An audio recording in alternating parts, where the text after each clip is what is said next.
Hey, what's up, everyone? This is Dante here. This has been on my mind for a while. Um, so there's two things. There's two things that the WNBA is missing. Um, or more so, there's two things that they need to actually fix or add to the game.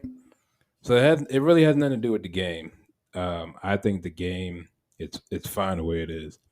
Everyone has to everyone needs to accept the fact that the WNBA is just a very obviously it's a very finesse game. There's just that's just how it's going to be because physically that's just men and women are just physically different, and men are physically superior.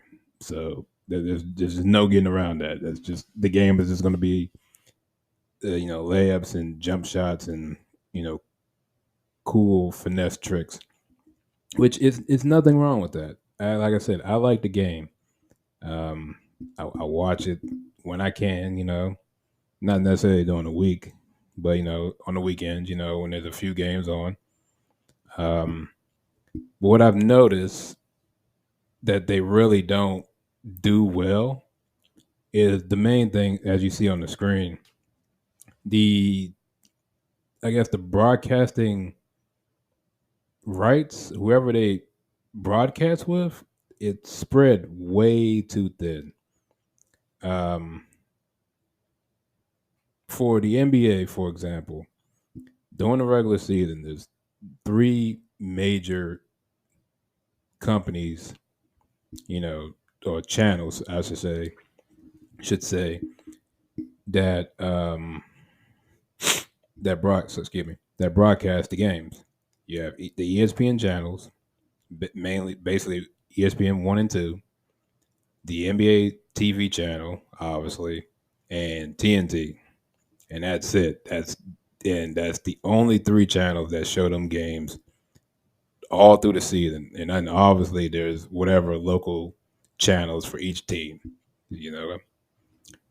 And I've noticed with the WNBA, I think they're spreading themselves too thin because not only the league is small as it is, there's only 12 teams, but they don't show enough games daily to have your schedule this thin because it's all over the place. You have games on CBS, but then you have games on ESPN,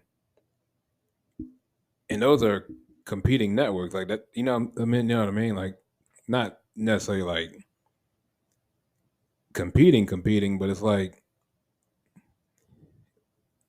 how would I say this? Um,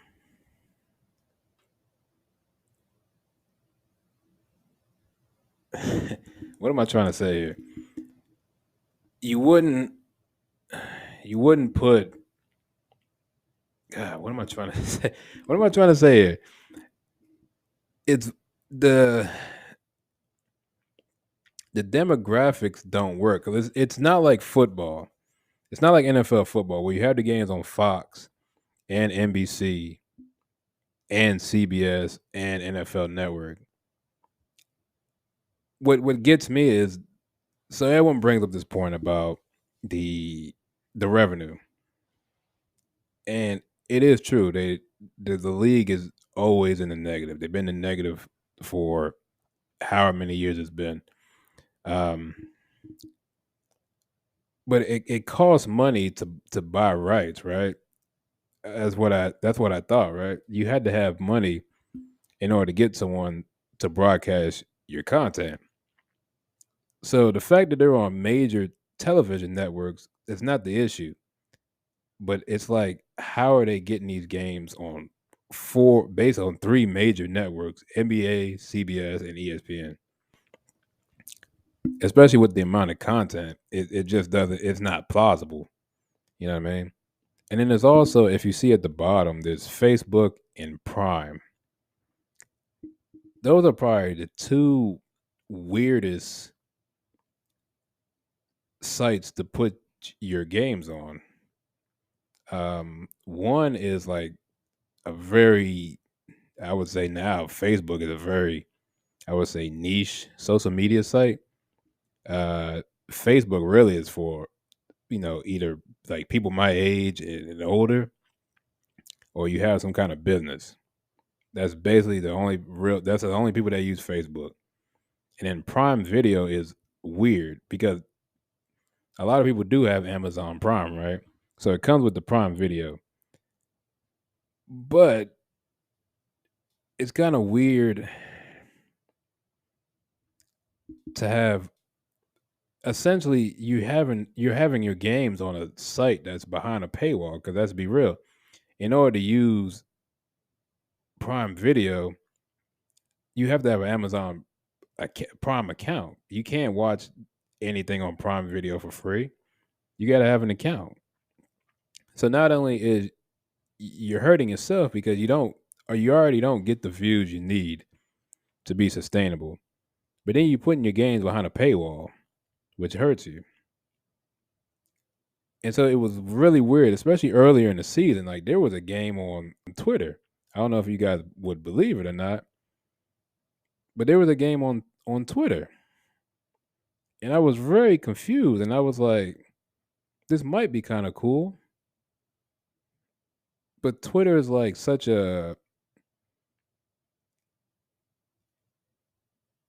it's such a very niche. The Twitter has too many niche audiences for you to play it there. And not only that, but like you can't put. I guess you can cast your phone to your TV if you really wanted to watch it like that. But it's like I'm not no not too many people I know would actually cast their phone onto the TV just to watch Twitter. You know what I mean? Because you would never cast your Twitter to your TV in any other circumstance. So it was just weird to see it on there. Um, and then um, the other thing I think they really don't do, and it's probably going to piss some people off, but the WNBA they have in my opinion, the WNBA has a very safe analysis team or crew, I would say. And what I'm talking about is like, in the NBA when you watch the NBA, right, and you have like commentary on ESPN, who are the two biggest people? Stephen A. I say Kendrick Perkins. Them guys. Jay Williams. Um, who else? Just all them guys on JJ Redick, guys like that. And then you have the TNT guys who are the famous. You know what I mean? Ernie, Shaq, you know Kenny and Chuck and all them. Sometimes when I've watched, I was watching the games actually last night, well the night before on Tuesday, and the pregame and the halftime and the postgame, it's it's quality, right? Well, it's quality content in terms of what they're talking about. They obviously the women know what they're talking about, right? When it comes to the game, right? Otherwise, you wouldn't put them there. But what I've noticed is what they lack from the WNBA and the NBA is they have a whole bunch of analysts that are when the time comes, they'll rip you a new one. And you see it all the time on TNT. Shaq, especially Shaq and Chuck, they have no issue ripping these guys a new one when they play bad or they make silly mistakes or do stupid stuff. And I think that's part of the entertainment factor. You can be you can talk about the games, talk about the analytics, the game of basketball itself. but there's also an entertainment factor. And the problem is the game. You can't have, in my opinion, you can't have. You know, I don't want to call it mediocre, but the